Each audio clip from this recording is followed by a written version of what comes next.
Buenos días, aquí todavía estoy en mi casa. Antes de empezar vamos a orar. Padre, te damos gracias por la oportunidad de estar hoy juntos a través de los medios eh, del, del internet. Gracias Padre Santo, porque las personas que hoy nos oyen van a recibir tu palabra y te pedimos que sea una palabra clara, poderosa, viva, eficaz en la vida de todo aquel que tú quieres hablarle. Señor, yo declaro mi dependencia de ti hoy para ser solo un portador del mensaje y no traer un mensaje mío, pero tu palabra. Ayúdame, Señor, a ser un mensajero fiel. Guíanos y prepara, Señor, los corazones, las mentes, los oídos, los ojos de todos los que están aquí en este momento conectados, los que lo van a ver en vivo y los que lo van a ver diferido. Gracias Padre Santo por tu presencia en medio de nosotros, en el nombre de Jesús. Amén. Les dije que estoy en mi casa, ustedes van a ver esto el sábado, pero yo estoy aquí hoy viernes en la mañana en mi casa.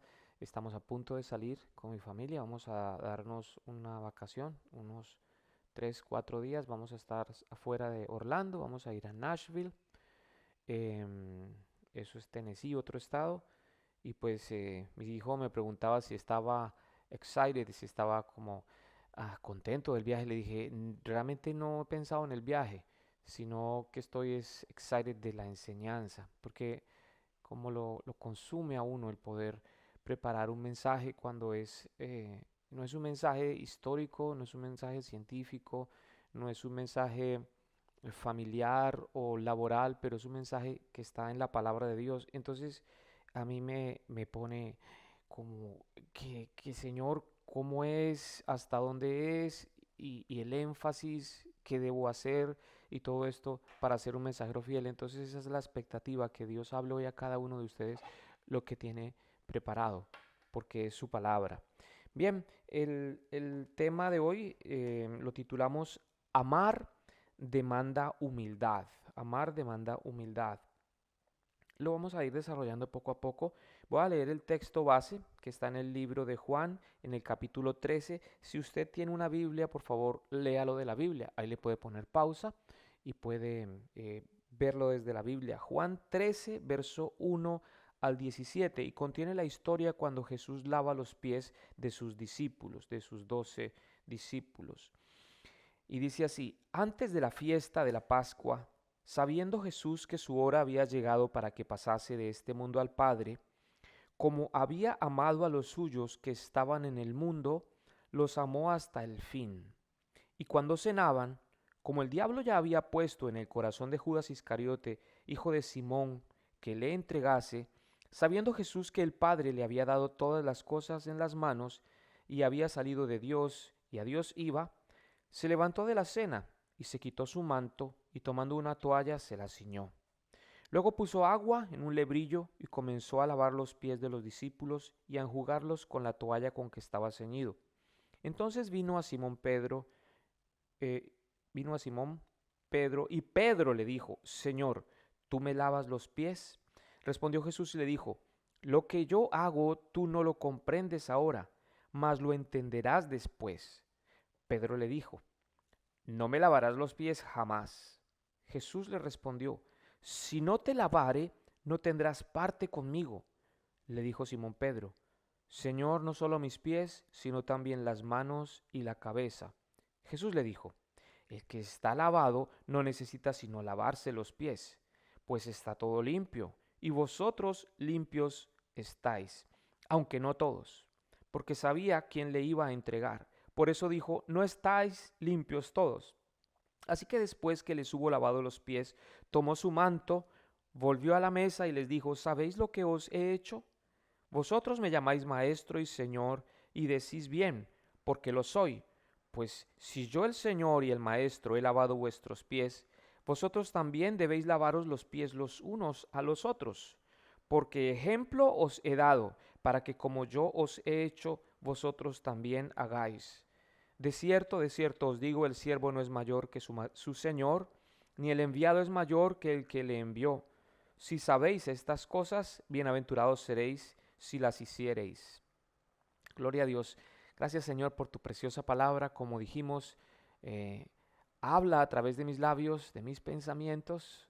Señor, que tu mensaje sea claro para el que escucha hoy. Abre los oídos del que se está integrando ahorita esta enseñanza. En el nombre de Jesús. Amén. Esta semana se celebró aquí en los Estados Unidos el Día de San Valentín, que en Colombia es el Día del Amor y la Amistad, para los que nos oyen en Colombia. En el mundo se habla mucho del amor. En las películas siempre está el romance incluido.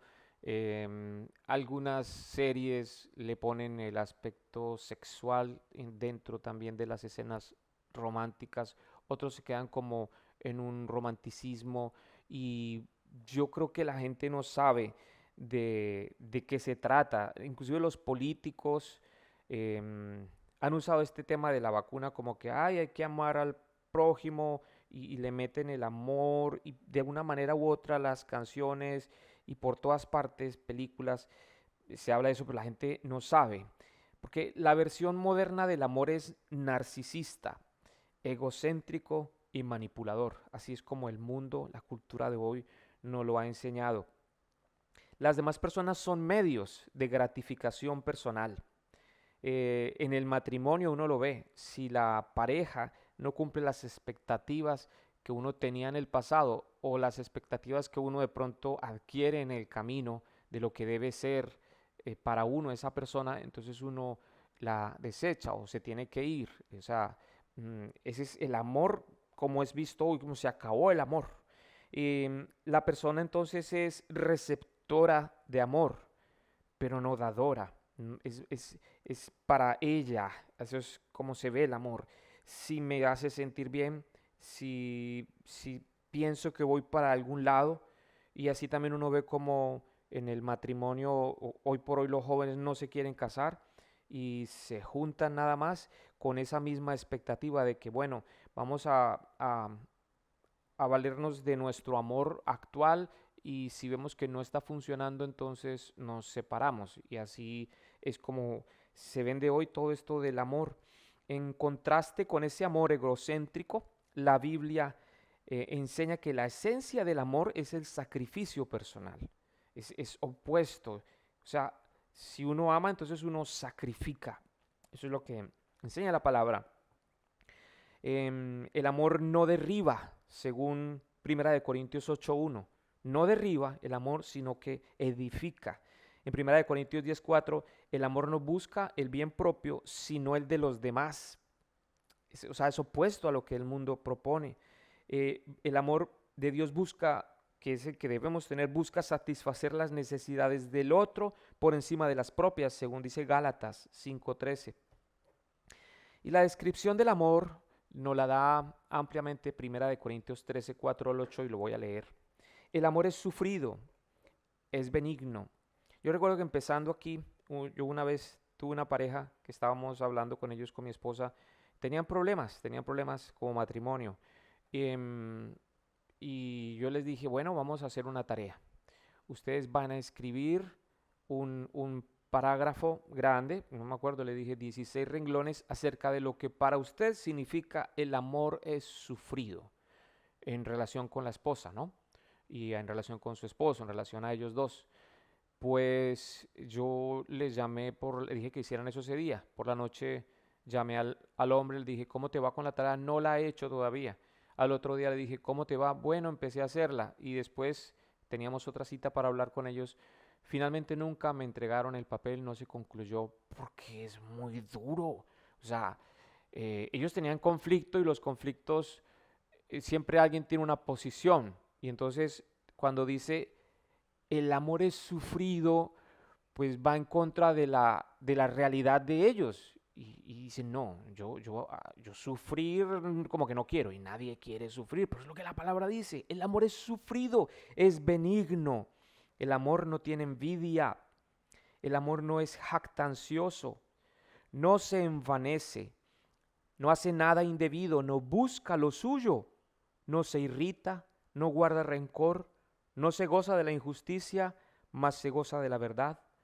Todo lo sufre, todo lo cree, todo lo espera, todo lo soporta. El amor nunca deja de ser. Gloria a Dios. Es tenaz, la medida es alta. Yo sé que ninguno de nosotros ama en ese sentido y con esa magnitud, con esa intención, pero el Señor Jesús lo hizo y es lo que habla el texto de hoy. Él lo hizo con esa pasión, con ese compromiso y lo hizo hasta el final. Es lo que nos enseña el texto de hoy. Amar de ese modo requiere humildad, porque solo personas humildes ponen los intereses de los demás por encima de los propios. Así nos dice Filipenses 2, 3 y 4. Dice, nada hagas por contienda, por vanagloria, antes bien con humildad, con humildad. O sea, el amor va pegado de la humildad, estimando cada uno de los demás como superiores a él mismo. Pablo exhorta también en Efesios 4:2 a que con toda humildad vuelven con la humildad y mansedumbre se soporten con amor los unos a los otros con paciencia. Efesios 4:2. La humildad está por todas partes. El Señor Jesús es el ejemplo supremo del amor. Si bien Corintios define el amor, el ejemplo del amor es el mismo Señor Jesús. En Filipenses 2:8 dice, estando en la condición de hombre, se humilló a sí mismo, haciéndose obediente hasta la muerte de cruz. Él puso su vida por nosotros, 1 de Juan 3:16. Él es el ejemplo supremo del amor. Él pone su vida por nosotros. Se pone como tapete para que pasemos por allí, literalmente.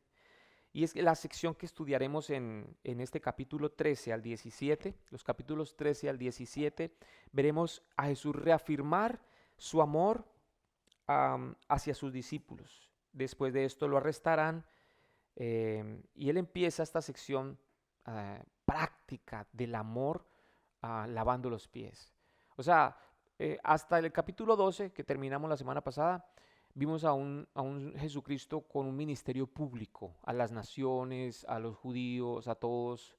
Pero aquí en este caso él empieza a hablar de manera privada, solo a sus discípulos. Y estamos en una cena, estamos en la cena del Señor y él entonces va a lavar los pies de sus discípulos. Eso es el preámbulo. Verso 1 de nuestro texto base dice, antes de la fiesta de la Pascua, sabiendo Jesús que su hora había llegado para que pasase de este mundo al Padre, como había amado a los suyos que estaban en el mundo, los amó hasta el fin. La fiesta de la Pascua es la que celebraban los judíos, celebraban cuando ellos salieron de Egipto y habían puesto sangre en los dinteles y no habían muerto los primogénitos. Y el Señor Jesús lo que está haciendo acá es celebrando la última cena pascual y está dando origen a la Santa Cena que Él instituye como algo que nosotros debemos hacer para recordar su muerte. Entonces está ocurriendo en ese momento en lo que se llama el aposento alto y están ahí ellos, voy a hablar ahorita cómo es que comen más bien para no ir despachando todo de una vez. Pero dice, muchas veces el Señor ya había dicho que su hora ya venía, pero aquí dice que ha llegado. El tema de la hora del Señor siempre ha sido un tema recurrente, todo el libro de Juan siempre dice, porque no era su hora, no había llegado su hora, pero acá dice finalmente, había llegado en tiempo presente. Y Jesús no fue víctima de las circunstancias. Eso nos deja ver porque él sabía, dice, ahora no es el tiempo, ahora no es el tiempo, pero ahora es el tiempo. Él no fue víctima que lo cogieron, se salió de control las cosas y lo mataron porque dijo algo mal dicho. No, no, él estaba siempre en control. Y sigue diciendo, como había amado a los suyos que estaban en el mundo, los amó hasta el fin. A mí me encanta esa parte, cuando dice él amó a los suyos que estaban en el mundo, porque yo recuerdo que hace muchos años, hace como 25 años, salió una canción que se llama El Milagro. Se la recomiendo. El Milagro de Marcos Vidal. Recordé esa canción ahora que estaba preparando esta enseñanza ayer.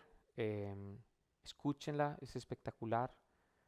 em, no, me hubiera gustado poderla cantar, pero pues primero no tengo la voz ni el tiempo para haberla preparado. Pero una de sus rimas dice, tengo vida, tengo dueño y soy querido.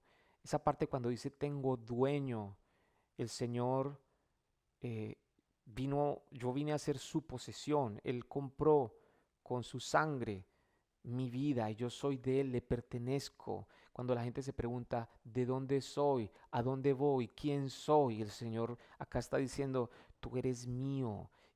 Él me conoce con nombre propio. Primera de Pedro dice, mas vosotros sois linaje escogido, real sacerdocio, nación santa. Esos somos nosotros, los creyentes. Pueblo adquirido, dice, pueblo adquirido por Dios.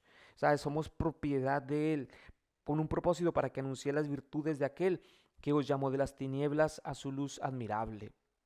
Y seguimos avanzando en el verso 2. O antes de eso dice, los amó hasta el fin. En el verso 1, los amó hasta el fin. Eso habla de que Él lo hizo, como decía, no es el matrimonio o la unión libre que toman hoy, que es como condicional. Si las cosas no van bien, me separo. O uno hace sociedades con las personas que siempre pues acaban, las sociedades humanas. Un socio va para un lado, otro para el otro. O que depende de cómo me trata. Pero el Señor dice, hasta el fin nos ha amado, hasta el fin. Y es algo maravilloso. El Señor no tiene dobles pensamientos, segundas intenciones. Es hasta el fin que Él nos ama. Cuando el Señor nos salva para siempre. Eso es espectacular y me trae una paz a mi vida. Él me ha amado con amor genuino que abraza mi realidad, abraza mis circunstancias y me dice, yo te acompaño, no temas, yo estoy contigo.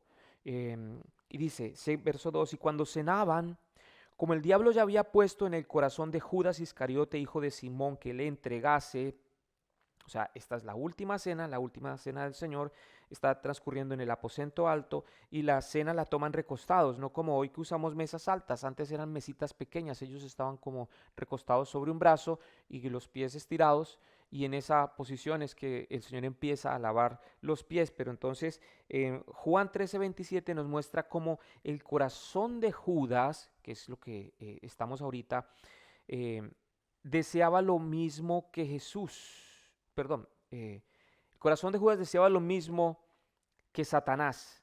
Y al estar de acuerdo con él, vemos cómo Satanás entra en él y toma el control, ¿sí?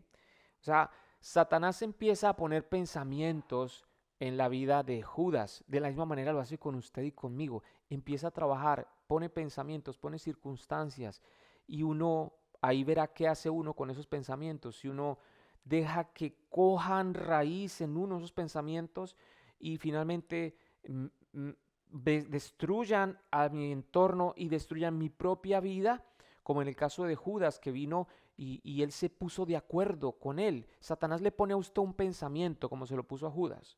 Pone un pensamiento en uno. Eh, Él nos conoce porque nos estudia, no es porque sea omnisciente, sino porque nos viene estudiando, nos has estudiado y sabe primero cómo es la raza humana, por dónde pecamos los hombres o mujeres, a determinadas edades, cuáles son nuestras áreas, y nos ha visto cómo nos movemos, tiene como una estadística de nosotros, entonces dice, por aquí o por aquí, entonces nos pone ciertas cosas a nosotros, ciertas trampas, y ahí sí veremos nosotros qué hacemos con eso. Lo que espera el Señor es que vayamos a Él y le entreguemos esa situación en particular, pero que no nos pongamos del lado de Satanás. Podemos hacerlo, podemos permitir que esos pensamientos se aniden, se arraigan en nuestra vida y nos consuman y finalmente nos destruyan, como pasó con Judas. Pero no nos vamos hoy a meter a Judas, la próxima semana hablaremos más de él. En el verso 3 sigo, sabiendo Jesús que el Padre le había dado todas las cosas en las manos y que había salido de Dios y a Dios iba, aquí hace como un preludio, como un abre boca, como una cosa para introducir algo y lo hace el escritor Juan resaltando la naturaleza divina de Cristo para realzar su humildad al ejercer una tarea reservada para esclavos y mujeres. O sea, el lavar los pies, que es lo que se propone hacer el Señor, no lo hacían las personas como los discípulos, sino que lo hacían esclavos, ellos traían todas las cosas y las mujeres. Para ese momento de la sociedad, las mujeres eran como algo, como una propiedad del varón. Entonces, cuando el Señor Jesús hace ese labor de esclavos y de mujeres, Él se está rebajando doblemente. Ni siquiera está haciendo igual que sus discípulos, pero está haciendo por debajo. Ahora bien, si usted ve todo el cuadro, la escena. Están entrando a un sitio que es en un segundo piso, em, y ahí no habían esclavos, fue un sitio que consiguieron, ni había mujeres. Entonces, básicamente lo que debió pasar es que uno de los discípulos se dispusiera a lavarle los pies a los demás, porque era la costumbre de ellos. Ellos tenían que lavarse los pies al entrar a un sitio. Entonces estaban sucios juntos en la mesa. Los lavamientos eran muy importantes para los judíos, pero ninguno lo hizo, ninguno tomó la iniciativa, sino que bueno, lo haces tú, no, yo vengo tan cansado como tú. Ellos venían con sus pies realmente sucios. Mire lo que quise yo traer acerca del concepto de humildad, una cosa simple que encontré en Wikipedia, nada muy estructurado, pero ¿qué dice la enciclopedia en el internet? La humildad es un valor contrario a la soberbia que posee el ser humano en reconocer sus habilidades, cualidades y capacidades y aprovecharlas para obrar en bien de los demás sin decirlo. Eso es lo que dice, sin decirlo. La humildad permite a la persona ser digna de confianza, flexible y adaptable en la medida en que uno se vuelve humilde, adquiere grandeza en el corazón de las demás personas. Sigue diciendo, la humildad es una cualidad o característica humana que es atribuida a toda persona que se considere un ser pequeño e insignificante frente a lo trascendente de su existencia o a Dios. La humildad no debe ser confundida con la humillación, que es el acto de hacer experimentar en algún otro o en uno mismo una avergonzante sensación y que es algo totalmente diferente. Entonces, eso es lo que está haciendo el Señor. El Señor se está humillando en ese momento delante de sus discípulos. Verso 4, perdón. Se levantó de la cena el Señor y se quitó su manto y tomando una toalla se la ciñó, se la puso acá. Luego puso agua en un lebrillo y comenzó a lavar los pies de los discípulos y a enjuagarlos con la toalla con que estaba ceñido. Em, Mientras transcurría la cena, Lucas nos cuenta en el capítulo 22 que hubo también entre ellos una disputa sobre quién de ellos sería el mayor.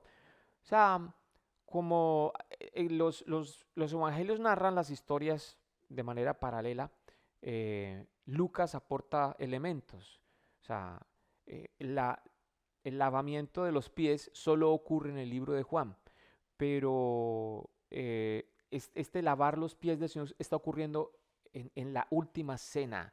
Y el ambiente que ellos están allí teniendo es que hay una disputa. Y el tema de la discordia es quién va a ser el mayor. Como que bueno, ya estamos en Jerusalén y venimos a tomar el reino. Jesús es el rey y bueno, yo seré el ministro de guerra, diría Pedro. El otro diría, bueno, yo seré el ministro de economía, sería Judas. El otro sería, bueno, yo seré el ministro de relaciones públicas, sería Juan o lo que fuera. Y así estaban ellos, no, pero entonces ¿quién va a ser el primer ministro? Y estaban luchando quién va a ser el primero en el reino, estaban disputándose.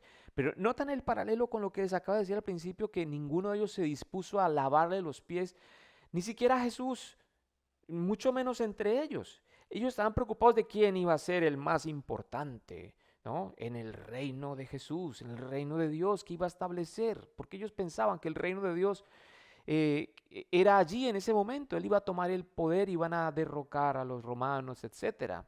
No, el Señor Jesús estaba hablando de otra cosa. Y los pies estaban sucios y no había siervos que hicieran ese trabajo, ni mujeres. Y el Señor había dicho en Mateo 23:11 que el mayor de ellos debía ser el servidor. Y parece que se les olvidó y en lugar de humillarse, ellos quieren grandeza. Eso está pasando en el entorno, ¿sí? Verso 6. Entonces vino a Simón Pedro.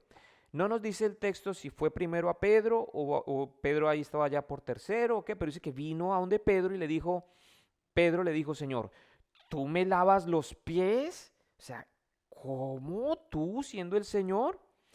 Jesús le dijo, lo que yo hago tú no lo comprendes ahora, más lo entenderás después. Pedro siempre era muy elocuente y aquí llega y dice, ni riesgos, yo no voy a permitir que me lave los pies. Y él le dice, tranquilo, tú no entiendes, pero eso hay que hacerlo. Mire lo que dice Pedro, em, En Hechos 1:6 los apóstoles, ¿no? Pero los apóstoles creían aún en un Cristo Rey cuando le preguntaron después de resucitar, Señor, ¿restaurarás el reino de Israel en este tiempo? Hechos 1:6.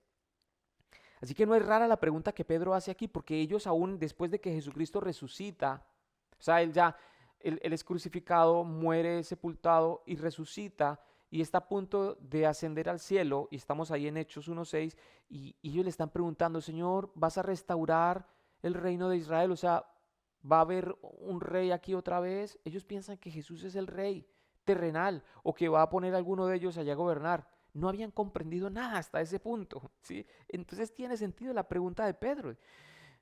¿Tú me vas a lavar los pies? ¿No? Efesios 5:2 dice que el Señor no vino como rey conquistador, sino como sacrificio por los pecados de su pueblo. Dice que se entregó por sí mismo, a sí mismo por nosotros, en ofrenda y sacrificio a Dios. Eso nos habla Efesios.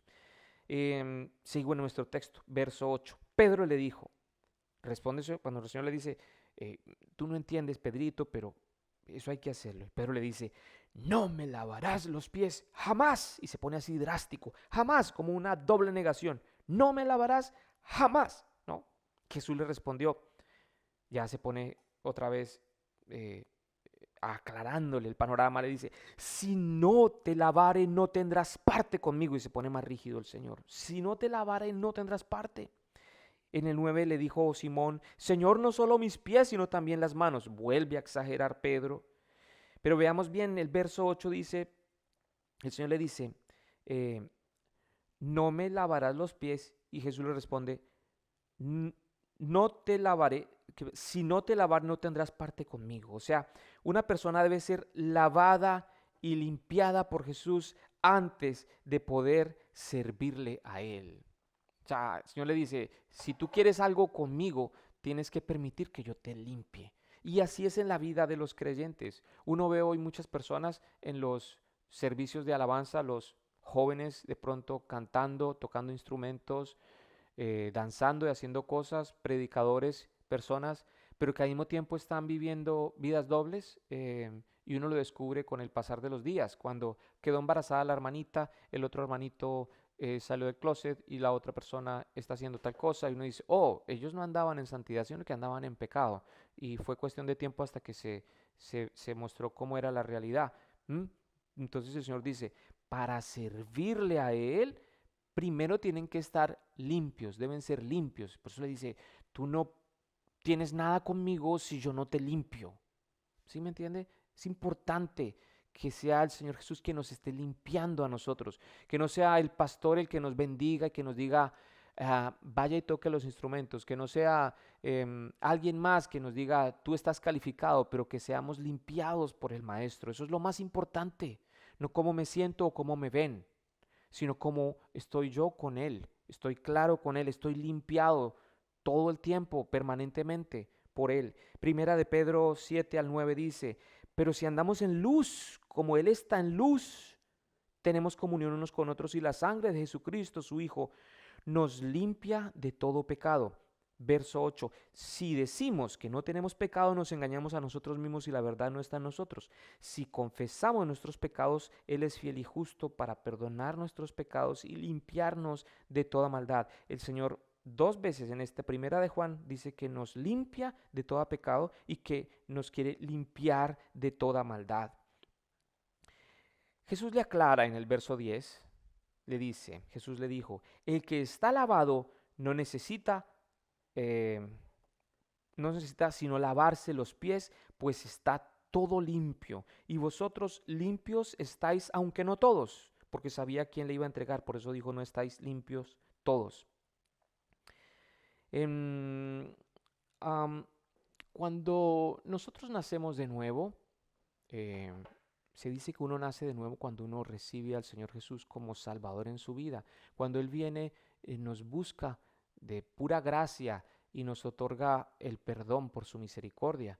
Nosotros venimos a Él en arrepentimiento y fe y pedimos perdón y Él nos limpia. Entonces, en ese momento somos regenerados y el Señor nos limpia de una vez y para siempre. Entonces, ¿de qué está hablando el Señor Jesús? Él está explicando este concepto teológico cuando dice, el que está lavado no necesita sino lavarse los pies. O sea, el Señor nos hace nacer de nuevo una vez y para siempre. Somos nuevas criaturas, somos regenerados y tenemos al Espíritu Santo que habita en nosotros y que va formando en nosotros un nuevo carácter.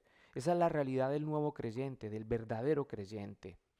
Pero acá dice que Él los está lavando porque a pesar de que ya están limpios, los pies se les han ensuciado en el camino. Eso es como cuando uno en el día se enoja, cuando uno de pronto em, ha maltratado a alguien, uno ha mentido, uno ha hecho quizá cosas más complejas, ha fornicado de pronto o ha hecho cosas que uno no se había propuesto hacer, pero que las hizo. No estoy hablando de vivir en pecado, que eso es otra cosa, eso no es posible. Cuando uno vive una vida de pecado es porque no ha nacido de nuevo.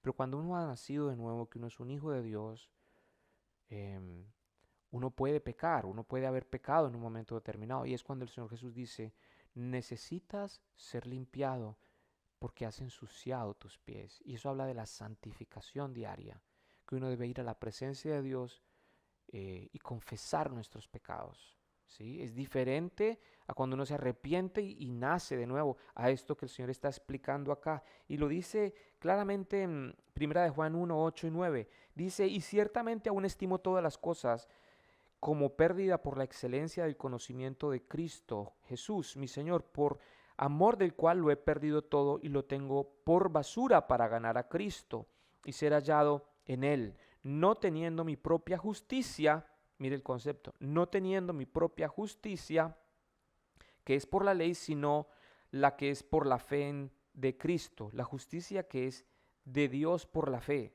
Lo que se está diciendo en el texto es que yo por mí mismo no me puedo presentar delante de la gente como alguien bueno y justo y santo. Uno muchas veces uno se presenta muy correcto y saluda muy formal, muy buenos días, muy buenas tardes, muy buenas noches, pide por favor y da gracias, saluda, se quita el sombrero, abre la puerta, uno va a la iglesia, uno da diezmo, uno se porta bien en el trabajo y uno hace todas estas cosas. Entonces uno dice, pues por todo eso yo soy una persona buena, yo soy una persona justa, yo no le robo a nadie, yo no le he sido infiel a mi esposa, yo no he defraudado a mi jefe, yo cumplo mi horario de trabajo y doy aún más. Entonces yo me considero alguien bueno, alguien justo. Pero lo que enseña la palabra es que eso no es justicia, que en realidad dice, por cuanto todos hemos pecado, todos estamos destituidos de la gloria de Dios y que necesitamos de alguien verdaderamente justo. Mi justicia, dice la palabra, es como un trapo de inmundicia, es como algo insignificante, es algo horrible delante de Dios. Aún todas mis buenas ideas están contaminadas por el pecado. Entonces, lo que está diciendo este texto es que a nosotros nos es dada la justicia de Cristo, se nos imputa la justicia de Cristo en nosotros cuando nosotros hemos sido nacidos de nuevo.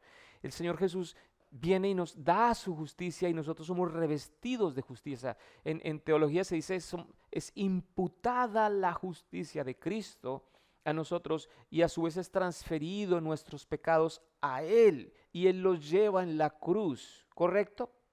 Ahora sigo desarrollando esto en Filipenses 3:12. No que lo haya alcanzado ya ni que ya sea perfecto, sino que prosigo por ver si logro hacer aquello por lo cual fui también nacido por Cristo. Habla de la perseverancia de los santos. En el 14, prosigo a la meta, al premio del supremo llamamiento de Cristo Jesús. Bien, o sea, debemos ir al Señor todos los días. Necesitamos limpiarnos para santificarnos del pecado que continúa en nosotros. Nosotros seguimos siendo pecadores hasta que vayamos al cielo. Quizá usted dice, ya no soy alcohólico, ya no hago pecados sexuales, ya no robo, pero usted tiene otras áreas. Siempre van a haber nuevas áreas o uno podrá ver esas nuevas áreas cuando uno de pronto empieza a maltratar a la esposa sin razón, sin sentido. Uno dice, pero yo no sabía que yo era así. y uno dice, perdóname Señor, perdóname mi amor, y tiene que enmendar y cambiar. Entonces uno tiene que ir al Señor diariamente para ser cambiado en esas áreas que van saliendo. Y continuará, como dije, ¿no? Ahora el verso 11 dice, porque sabía quién le iba a entregar. Él ya lo había previsto, el Señor, como dije, en Juan 6:70, Jesús les respondió, no os he escogido, o sea, desde hace muchos capítulos, dice, no os he escogido yo a vosotros los 12, y uno de vosotros es diablo, Juan 6:70. El Señor ya sabía quién lo había de entregar. A mí me llama la atención que el Señor, eh, estudiando el libro de Mateo, mm, envía a los 12 a predicar el Evangelio y los capacita y les da instrucciones específicas. Eso lo hemos visto los miércoles.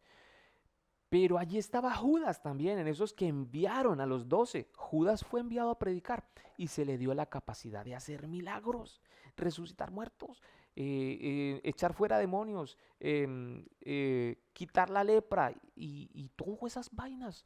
Judas era uno de esos que era capaz de sanar enfermos, hacer milagros. ¿Sí nota lo que estoy diciendo? O sea, usted eh, puede hablar de parte de Dios y presentarse muy recto y hacer cosas como de parte de Dios, así como un pastor puede ser pastor y predicar, y así como alguien puede evangelizar y ser misionero, y uno puede hacer muchas cosas, pero no estar limpio por el Señor. ¿Me entiende lo que quiero decir? Porque si Jesús envió a Judas y Judas hacía todas esas señales y prodigios como Jesús las hacía, lo vimos en Mateo 10, pues de la misma manera un ser humano hoy lo puede hacer sin estar limpio, sin haber sido convencido por él, sin haber sido transformado internamente. Pero salgámonos de ahí, eso es un comentario. Verso 12 de nuestro texto base, así que después que les hubo lavado los pies, tomó su manto, volvió a la mesa y les dijo, ¿sabéis lo que os he hecho? Le pregunta, ¿ustedes entendieron lo que les hice? Ya acabo de lavar, ¿ustedes entendieron verdaderamente qué pasó? Verso 13, vosotros me llamáis maestro y señor y decís bien porque lo soy.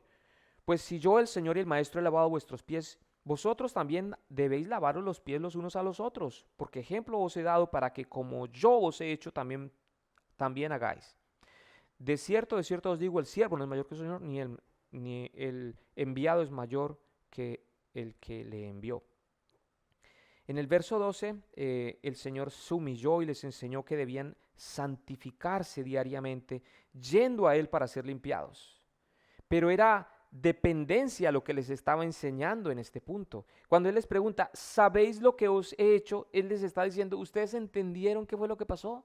Yo les estoy hablando a ustedes de que deben ser limpiados diariamente. O sea, el punto de la enseñanza aquí es, ustedes deben depender de Dios, ustedes deben diariamente depender de Él. Luego traeremos otro verso que dice, separados de mí nada podéis hacer. Pero más allá del asunto del pecado y la limpieza, lo que el Señor estaba enseñando era la trascendencia de la humildad y del servicio, el servicio en amor. Porque en Lucas 6:46 dice, ¿por qué me llamáis Señor, Señor y no hacéis lo que yo digo? En otras palabras, Él está diciendo, ¿por qué no siguen mi ejemplo? Sigan mi ejemplo. Y es que está hablando acá de seguir el ejemplo de lavar pies. No, el Señor está dando un ejemplo de humildad acá. Sigan el ejemplo de esa actitud mía humilde. Yo me humillé delante de ustedes. Yo que soy, como dicen ustedes, el Señor, que soy el maestro, me humillo. Me pongo al nivel de un esclavo, menos que ustedes. Como las mujeres, yo les lavé los pies. Yo les estoy dando un ejemplo de dependencia y de humildad. Y si ustedes entendieron, dice dos veces, dice en el 11, ¿sabéis lo que yo os he hecho? Y luego, para que como yo he hecho, dice, hagáis también vosotros. De la misma manera, él mismo Jesús nos está diciendo acá, ¿cuál es el camino? Necesitamos para amar, tener esa cualidad de nosotros, de humillarnos. En verso 17, y con eso acabamos, Dice, si sabéis estas cosas, bienaventurados seréis si las hiciereis. Empezó diciendo, ¿sabéis lo que os he hecho? Y luego dice, si sabéis estas cosas, verso 16, si sabéis estas cosas, bienaventurados seréis si las hiciereis. Si aprendieron dependencia, si aprendieron humildad, serán bienaventurados. Les doy unos ejemplos. La bendición de Dios entonces viene después de la obediencia. Ejemplos. En Salmo 1:3 dice, bienaventurado el varón que no anduvo en consejo de malos, ni estuvo en camino de pecadores, ni en silla de escarnecedores se ha sentado, sino que en la ley de Jehová está su delicia, y en su ley medita de día y de noche. O sea, la bendición de Dios viene después de la obediencia. Salmo 119:1, bienaventurados los perfectos de camino. ¿Quiénes son ellos? Los que andan en la ley de Jehová, los que andan en la ley del Señor. O sea, la bendición de Dios viene después de ¿qué? De la obediencia. Proverbios 16:20. El entendido en la palabra hallará el bien, y el que confía en Jehová es bienaventurado. Confiar en el Señor, depender de Él, creerle a Él, no tener dobles pensamientos, o sea, obedecerle. La bendición de Dios viene después de la obediencia. Lucas 8:21. Entonces, él respondiendo les dijo, mi madre y mis hermanos son los que oyen la palabra de Dios. O sea, el que es realmente cercano oye la palabra de Dios y dice, y la hace. La obediencia es bien vista, es bienaventurada por nuestro Señor. Y Lucas 11:28, cerrando este verso, antes bienaventurados los que oyen la palabra de Dios y la guardan. O sea, en otras palabras, todo lo que el Señor está diciendo acá hoy, de depender de Él, de ser limpios en Él, de humillarse, de servir a los demás en esa actitud de humillación, produce bienestar para nosotros, ¿sí? Es bienaventurado, es feliz, doblemente feliz. Saquemos algunas conclusiones para terminar, conforme lo que hablamos hoy. Somos limpiados, la primera, somos limpiados de una vez y para siempre del pecado en el momento de la salvación, cuando nacemos de nuevo, ¿sí? Espero que eso sea claro. No necesitamos más sacrificios del Señor Jesús. Somos limpiados una vez y para siempre. Nacemos una vez y para siempre. No es que me he convertido 2 veces. Cuando alguien se bautiza 2 o 3 o 4 veces, no hay problema, porque quizá la primera vez que lo hizo no comprendió lo que hizo, que era el bautizo es un símbolo de lo que ocurrió dentro del corazón, un morir del viejo hombre y un nacer de un nuevo hombre. Entonces, cuando alguien se bautizó una segunda vez, porque no, realmente ahora entiendo que he nacido de nuevo y quiero hacerlo público, lo que pasó en mi corazón. Y si viene una tercera vez y una cuarta vez, es porque no ha entendido ni la tercera ni la segunda. Entonces, ahora nací de nuevo. Y uno nace solamente una vez, no es que nació las 2 y las 3 y las 4.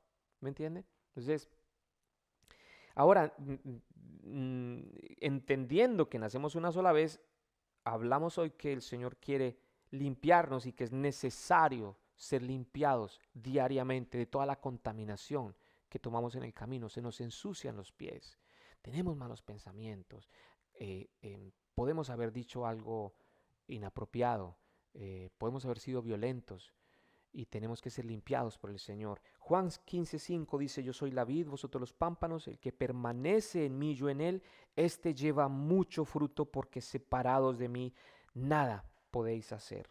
Separado de él no podemos lograr nada. La segunda conclusión es que, como dice nuestro título, amar demanda humildad. Primera de Juan 2:6, el que dice que permanece en él debe andar como él anduvo. ¿Y cómo anduvo él? Haya pues en vosotros este mismo sentir que hubo en Cristo Jesús, el cual siendo en forma de Dios, no estimó el ser igual a Dios como cosa a que aferrarse, sino que se despojó a sí mismo tomando forma de siervo, hecho semejante a los hombres y estando en la condición de hombre, se humilló. ¿Cómo anduvo él? Él se humilló, haciéndose obediente. Esa es la actitud de corazón que el Señor nos está enseñando hoy. ¿Cómo anduvo él? Se humilló a sí mismo, haciéndose obediente.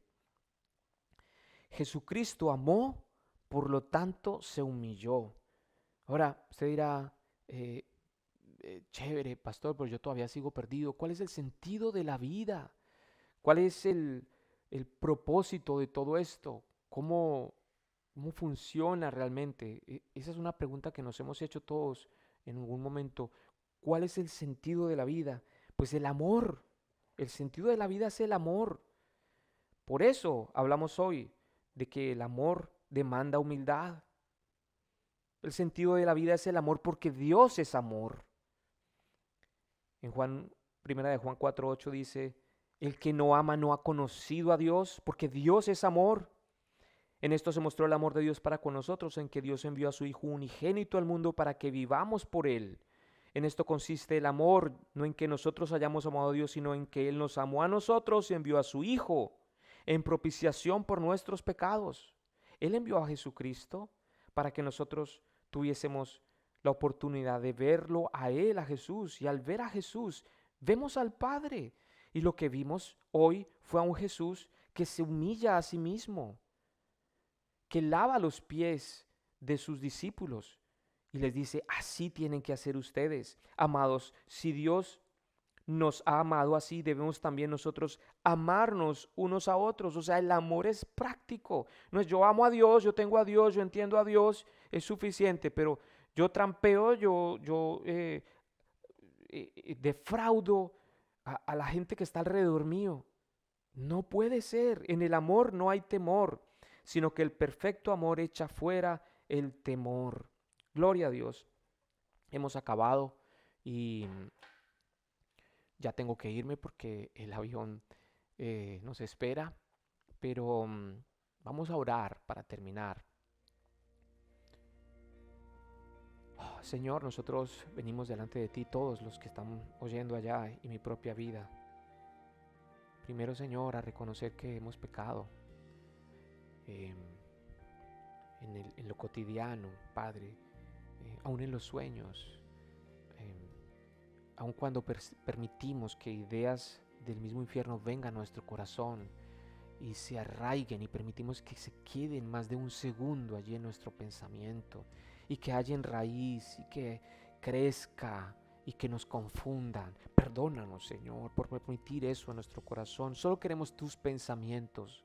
Solo queremos ese camino que tú nos propones, el cual es perfecto y echa fuera todo temor. Señor, queremos saber que tú eres nuestro Padre y sentirnos abrazados conforme nuestras realidades. Tú conoces nuestro corazón, sabes cuáles son nuestras áreas débiles en el pecado. Ayúdanos, ten misericordia de nosotros, por tu gracia. Señor, cada vez que vamos a desviarnos, Señor, ven con tu Espíritu Santo y danos la salida. Tú ya lo prometiste, que si vendría la prueba también nos darías la salida y nos capacitas. Gracias porque está la provisión ya prevista para nosotros. Solo esperas que confiemos en ti, que te entreguemos nuestras cargas y que vivamos en dependencia cada día. Ayúdanos a que eso sea realidad en nosotros. Padre Santo, gracias por tu amor. Queremos parecernos a ti, Señor Jesús, cada día. Gracias, Padre Santo, por tu amor. En el nombre de Jesús. Amén. Bueno, les deseo una buena semana a todos. Yo ahorita me iré con mi familia y no crean que me voy sin ustedes en el corazón. Estoy pensando siempre en la iglesia, en todos los que nos oyen, en todos los hermanos y amigos. Dios los bendiga, les deseo una buena semana. Oremos para terminar y para agradecerle al Señor por su provisión. Padre, agradecemos todas las bondades que tienes para nosotros y que, como dice tu palabra, ellas, las bondades, las misericordias que tienes con nosotros nos llevan al arrepentimiento. Padre, que toda cosa que haya buena en nuestra vida nos lleve a verte a ti siempre, que no seamos sordos, ciegos, que pensemos que nos hacemos a nosotros mismos y que tenemos un camino que podemos llevar sin ti. Perdona esa actitud soberbia que es lo que hoy tú nos has hablado. Queremos vivir en humildad delante de ti, entendiendo que todo viene de ti, toda dádiva y todo don perfecto. De ti viene, de ti venimos y a ti vamos, Señor. Gracias. Gracias, Señor, por la provisión de esta semana. Bendice a todos los dadores alegres que siembran en este ministerio. Multiplícales al ciento por uno lo que dan. Te entregamos nuestra salud, Señor. Glorifícate esta semana. Ayúdanos a tomar buenas decisiones para nuestra salud también. Confiamos en ti y te entregamos todas nuestras cargas. En el nombre de Jesús. Amén. Nos vemos en 8 días por acá, si Dios quiere, o el miércoles también en el grupo. Un abrazo.